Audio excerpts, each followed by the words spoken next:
Hola chicos, mi nombre es Camila y hoy les voy a contar un hermoso cuento de una hermosa princesa. Érase una vez, en un reino muy lejano, vivía Rosa, una princesa muy vanidosa que siempre se sentía la más bella de todas y cuidaba mucho de su hermoso cabello. Un día en el reino se organizó un baile con todos sus pobladores y príncipes de otros lugares. La princesa Rosa era la más bella de la fiesta y su hermoso cabello brillaba al pasar. Sin embargo, todos estaban prevenidos porque se hablaba muy mal de la forma de ser de la princesa y nadie querría bailar con ella.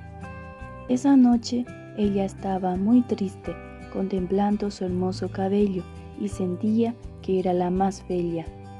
De repente un príncipe se le acercó y la invitó a bailar, como ningún otro se había atrevido.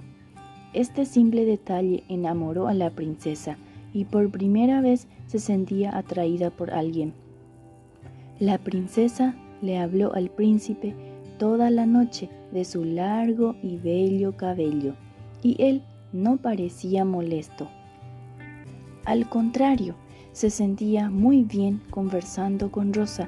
Sin embargo, antes de que todos se fueran, él le habló de amor y de regresar a visitarla, pero con la condición de que ella se cortara su cabello.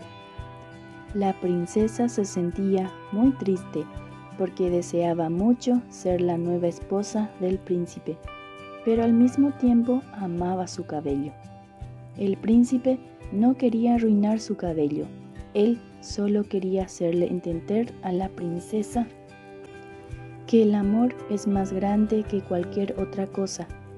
El día en que el príncipe regresó, la princesa enamorada se deshizo de su cabello y se mudó al nuevo reino con él. Ella pensaba que ya no era hermosa, pero el príncipe le hizo entender que la apariencia no impide el sentir y que él se había enamorado de ella y no de su cabello. La princesa dejó de ser tan vanidosa y a partir de ese día empezó a ser muy feliz con un espíritu humilde y disfrutando de las grandes cosas de la vida, como el amor, la humildad y el poder estar rodeada de personas que la amaban. Colorín colorado, este cuento se ha acabado.